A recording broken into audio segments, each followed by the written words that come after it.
advice would you give women entering the legal profession today?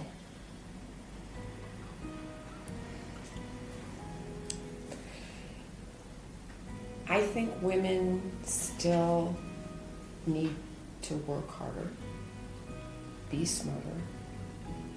We get business in different ways than men do, and be comfortable pursuing however you get clients. But women have always had to work harder in our profession to succeed, and I think that's still the case.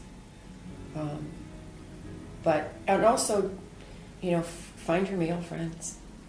They're still opening doors for us, and that's really important, especially if you're in a big firm. I suspect that finding that person. Mm-hmm. These days now we have some female partners that can also pave that way for us. But I think finding that person or persons to be your mentors, I think it's key. Mm-hmm. I remember Bea Larson. Yeah. Oh, And yes. Diane Firestone. Starting back when I entered law school, being there in the neighborhood, they're all in the same neighborhood, and they supported me when I was down.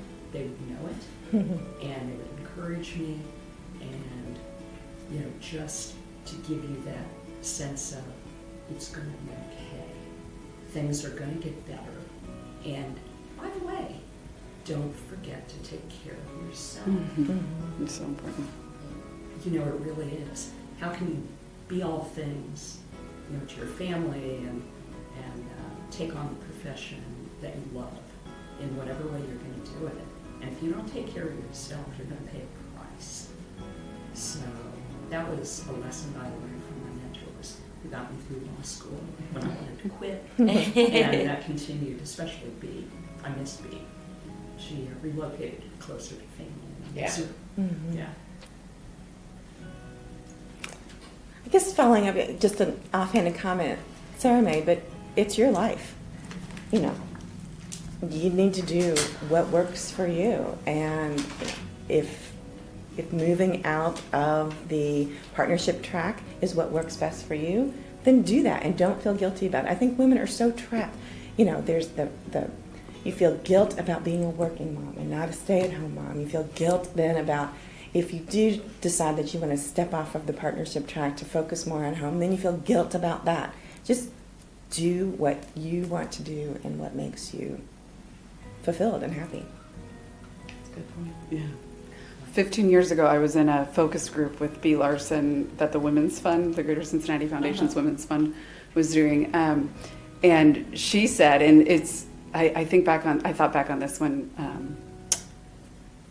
a board member of the Bar Association asked me to join the board and then asked me to be the president and paved opportunities, paved the way for me and things I had never really dreamed up. So I'd say take the opportunities that are presented to you. Mm-hmm. And as Bea said, you don't need to go be the leader of the women's organization. As good as the women's organization is, go be the president of the Bar Association. She did that, and she said that I heard her say that many times. And it was echoing in my head when I was asked to be the president of the Bar Association. I said, well, if Bea said to do it, I should do it. And I'm glad I did. Well, and to that point, one of the things I would say to someone entering the practice is you will probably end up somewhere you never thought you'd be. So look, when a door opens, don't shut it. Go through that door, because the path you may take may not be the one you planned, and it may be much, much better. Mm-hmm. So being open to the possibilities, especially in the practice of law, we have so many different options that really weren't there when we were starting practice, and now they're huge. So I would encourage people to open those doors and walk through them. Mm-hmm.